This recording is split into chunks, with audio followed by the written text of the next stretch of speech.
নেতা তার স্ত্রীর শাড়ি পুড়াচ্ছে, ওটা কত নম্বর স্ত্রী আমি জানি না, 1 না 5, একটা শাড়ি পুড়াচ্ছেন। আরে মশাই, আমরা বাংলাদেশ থেকে বাণিজ্য হয় মাত্র 11.25 বিলিয়ন। আপনারা আছেন অনেক পিছনে, 10-এর পরে। আমাদের অর্থনীতি আপনাদের উপর নির্ভর করে না। আর আমরা কি পাঠাই? কটন পাঠাই, আমরা ফুড ইন্ডাস্ট্রি অ্যানিমেল ফডার পাঠাই, আমরা এডিবল ভেজিটেবল পাঠাই, আমরা আলু থেকে, ডিম থেকে, পেঁয়াজ থেকে। আপনার এখানে এমন 97টা জিনিস আছে, যার 97তম হচ্ছে শিপ, বোট, আদার ফ্লোটিং স্ট্রাকচার। নৌকো, লঞ্চের যন্ত্র, মেশিন, ওটাও ভারত দেয়। একদিনে শুধু পেট্রোল বন্ধ করেছিলাম, 40 গাড়ি পেঁয়াজ গেছে পচে। একদিনে হালুয়া টাইট। এক্সপোর্টাররা ইম্পোর্টাররা বলছে সবাই হিন্দু, সবাই হিন্দুদের বাঁচাতে চায়। বলছে দাদা 7টা দিন আটকে দিতে পারলে না, এদের অবস্থা কি হবে দেখবে। ইউনুসের চামড়া তুলে নিয়ে আসবে বাংলাদেশের লোক গিয়ে, আপনাদের কিছু করতে হবে না, করব আমরা। আরে রাজনীতি পরে হবে, আগে তো হিন্দুর বাচ্চা, আগে তো আমাদের সব হিন্দুকে এক হতে হবে। মহারাজরা বাঙালি হিন্দু বলছিল, কেন বলছিল? কারণ আছে। বাঙালি হিন্দুরা ঐক্যবদ্ধ হতে পারেনি, এখনো ঐক্যবদ্ধ হয়নি।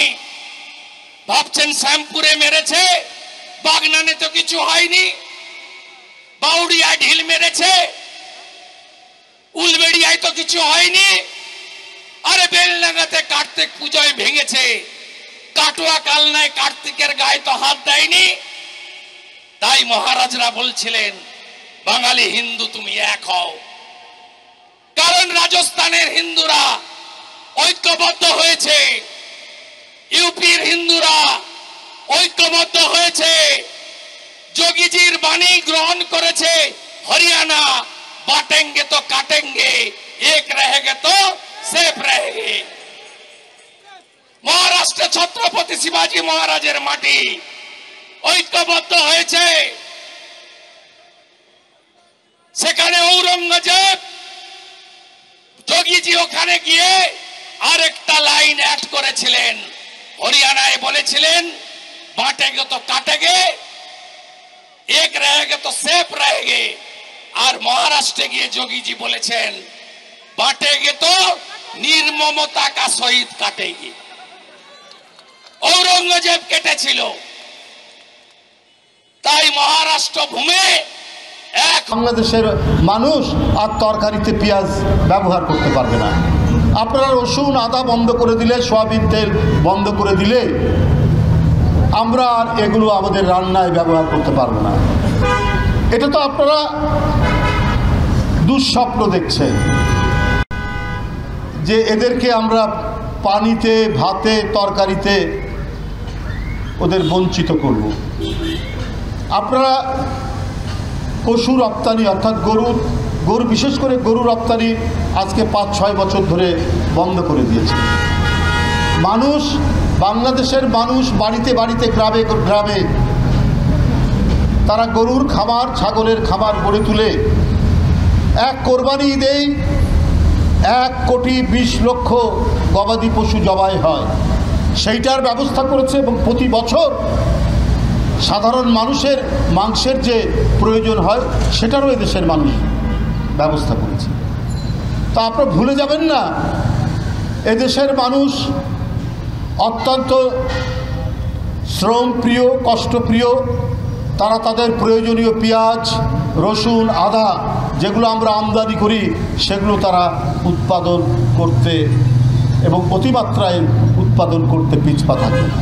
আর আপনারা মনে করেন যে আপনারাই শুধু একটা দেশ আছেন পৃথিবীতে আর দেশ নয় যাদের কাছ থেকে আমরা পেঁয়াজ আমদানি করতে পারবো, যাদের কাছ থেকে আমরা রসুন আমদানি করতে পারবো, যাদের কাছ থেকে আমরা পাম অয়েল, সয়াবিন তেল আমদানি করতে পারবো।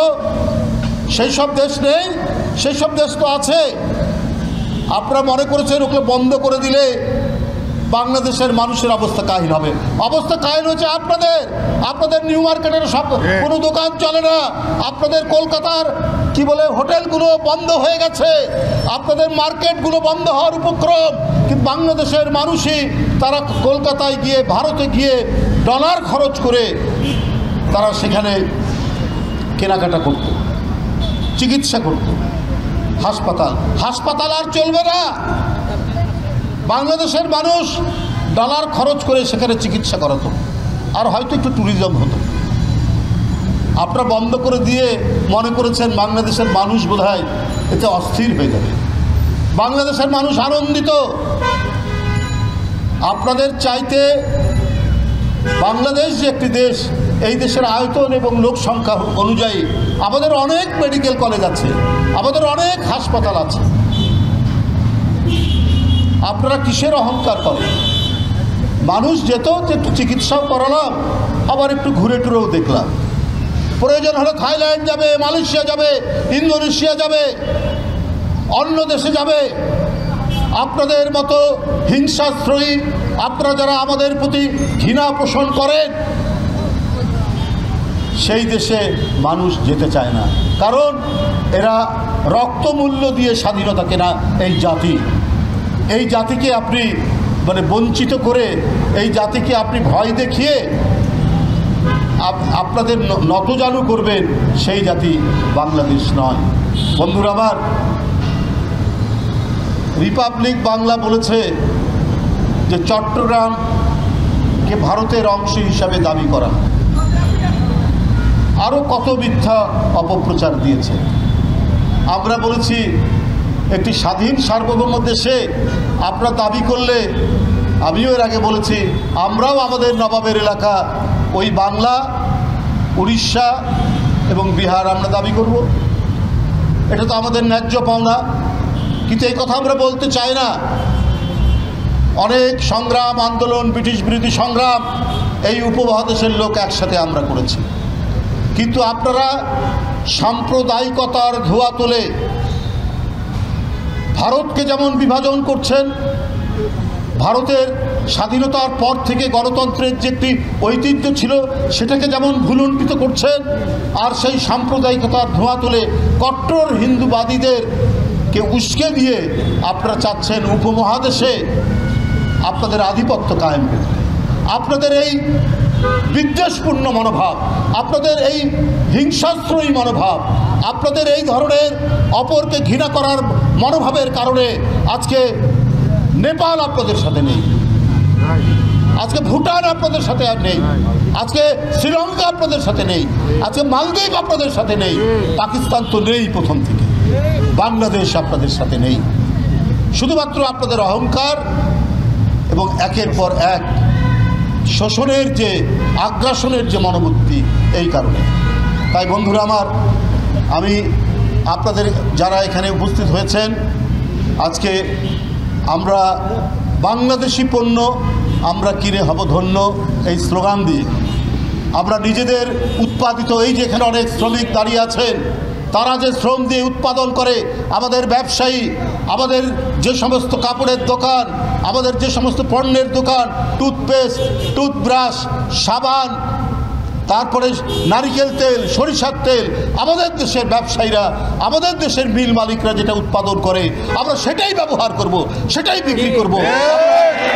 আমরা কারো দিকে ফিরে তাকাবো না, কারো দিকে আমরা চাইবো না। হ্যাঁ, এই গ্লোবালাইজ পৃথিবীতে একে অন্যের সাথে লেনদেন হয়, বাণিজ্য হয়, কিন্তু যারা ঘৃণা করে আমাদেরকে, যারা আমাদের দেশের প্রতি আগ্রাসন চালাতে উস্কানি দেয়, তাদের সাথে আমরা কোনো ব্যবসা বাণিজ্য করতে চাই না।